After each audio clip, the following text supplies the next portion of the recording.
hei venner. Bak meg står bobilen min. Sigurd holder på å gjøre underverker med den. Det blir helt utrolig bra. Det er mye bra i Stavanger, og det er mye stygt i Stavanger. La meg først se på noe av det som er fint.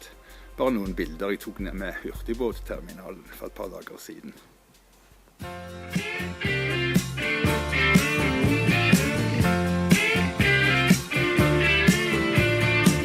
Jeg er på vei hjem til Stavanger etter mange lange år. Jeg har sett verden som en vandringsmann, slik en eventyrer får. Jeg ville se meg om i verden, lære andres liv og kår. Og jeg har sett og jeg har lært så mangt, men det er nå at jeg forstår. Og Stavanger, du er mitt hjem. Det er godt å komme igjen. Og Stavanger, et setes land. Jeg vil komme for å bli denne gang. Og Stavanger, du er mitt hjem. Det er godt å komme igjen. Og Stavanger, i ro og mat, leve livet fra dag til dag.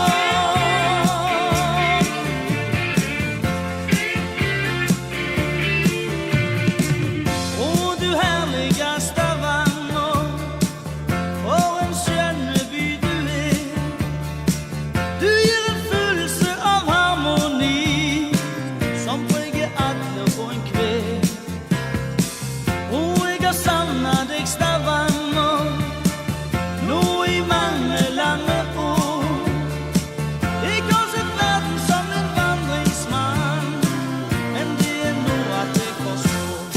Og Stavanger, du er mitt hjem. Det er godt å komme. Ja, så vakker ser Stavanger ut fra hurtigbåtterminalen.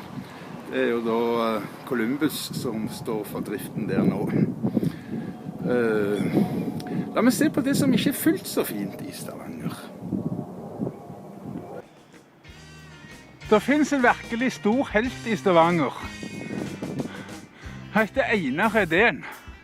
Hadde det ikke vært for Einar Edén, så hadde hele Stavanger sett ut sånn som dette.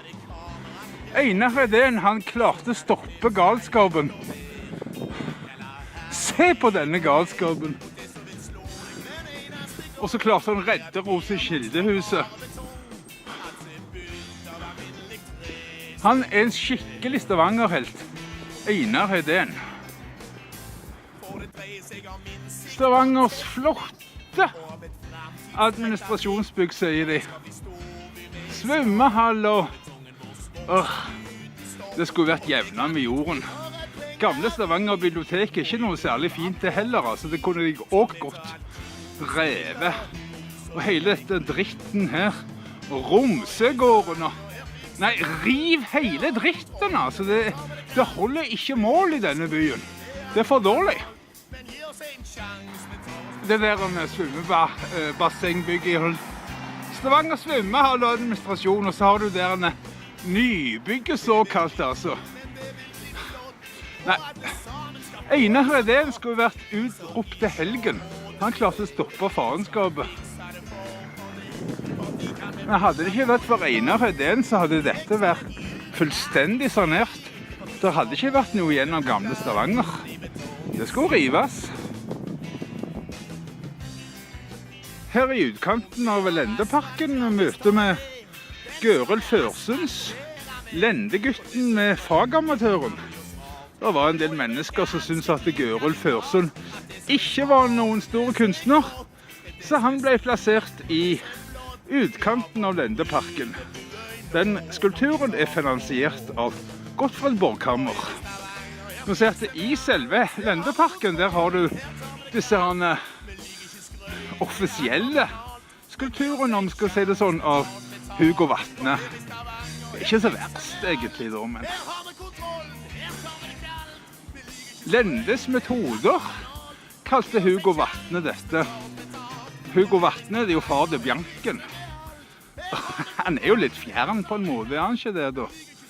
Dette er den opprinnelige Hugo Vatne-skulpturen. Denne her er også av Hugo Vatne, og den er faktisk ganske bra. Men dette var en skulptur som Hugo Vatne ikke likte.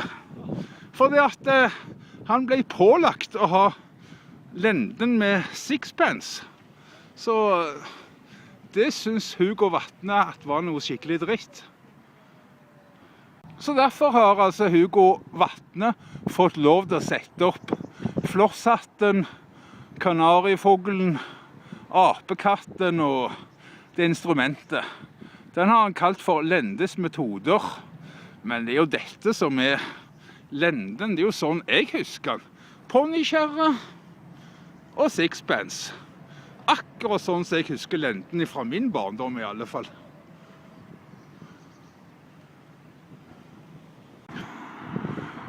For mange år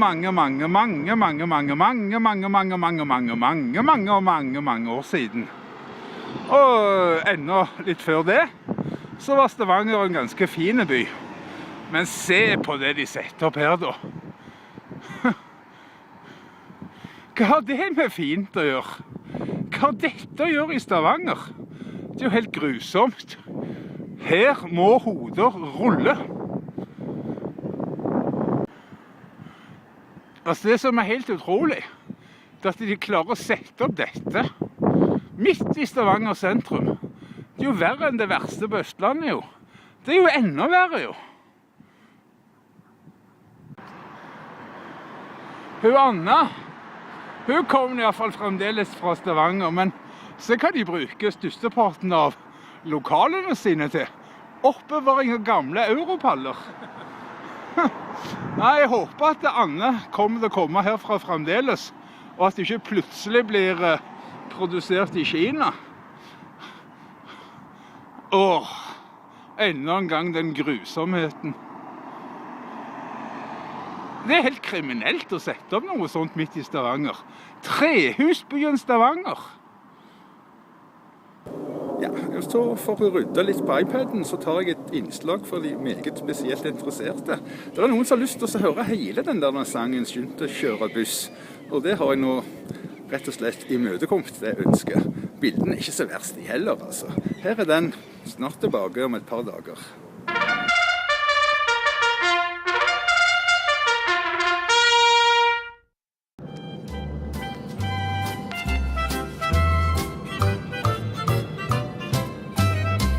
Her om dagen tok jeg bussen for å komme fort og greit ut til Stokka i forening til Fru Tveit. Jeg tok 5 fra Nylund. Jeg fikk sitte stol på det.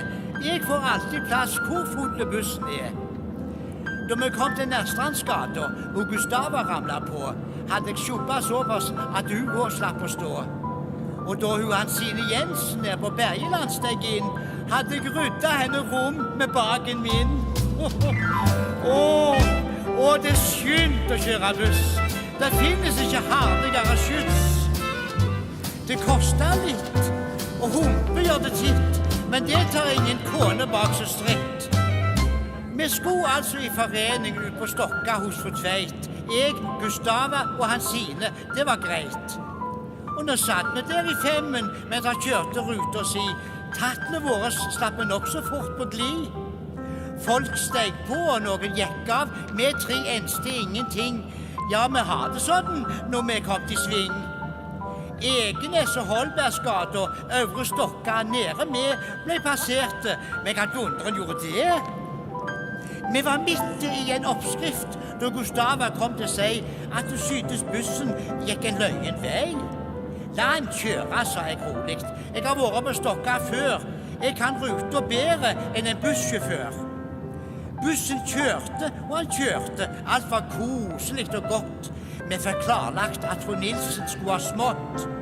Folk de steg på, noen gikk av. Turen varte, og han rakk. Vi betalte, og sjåføren han sa takk. Det er synd å kjøre buss. Det finnes ikke herligere skyss. Det koster litt, og humpe gjør det titt, men det tar ingen kone bak så stritt. Ja, nå er vi visst på torget, fikk Gustava putta inn, mens vi drøftet ei som gikk fra mannen sin. Jeg sa, kasslag alt på torget? Nei, jo nei, så fort det går. Det er nesten så forstaden stille står. Bussen startet, og vi pratet, ja, så kjakebein og knakk. Vi stod fast at en vi kjente visst nok drakk. Folk de steg på, noen gikk av. Turen varte, og han rakk. Vi betalte, og sjåføren han sa takk. Det er synd å kjøre buss. Det finnes ikke herligere skyss. Det koster litt, og humpe gjør det titt, men det tar ingen kone bak så stritt. Plutselig sa han sine, vi kom på galen buss. Her er Nordmannsgata, hva er det for noe kluss? Jeg sa, bare ta det tåligt. Det er helt aldeles greit at vi er på vei til Stokka og for Tveit. Ja, så tok vi for oss nevnt og strefte bort i politikk. Kjeften våre stod ikke stilt et øyeblikk. Folk de steg på, noen gikk av. Turen varte, og han rakk. Vi betalte, og sjåføren han sa takk. Og det er synd å kjøre buss. Det finnes ikke herligere skyss. Det koster litt, og humpe gjør det titt, men det tar ingen kone bak så stritt. Plutselig fikk jeg det for meg at jeg synes det var svært at vi ikke nådde Stokka etter hvert. Hei, sjåfør, sa jeg. Hvordan er det? Er vi ikke fremme nå? Eller er det holdeplassen etterpå? Men sjåføren, han var vekke. I garasjen bussen sto. Det var akkurat da faktoren meg slo. Ingen steg på, vi tre gikk av, dilta slukker til hjem i seng, mens vi nynte dette herrende refreng. Det er synd å kjøre buss. Det finnes ikke herligere skyss. Det koster litt, og humpe gjør det titt, men det tar ingen kone bak så stritt.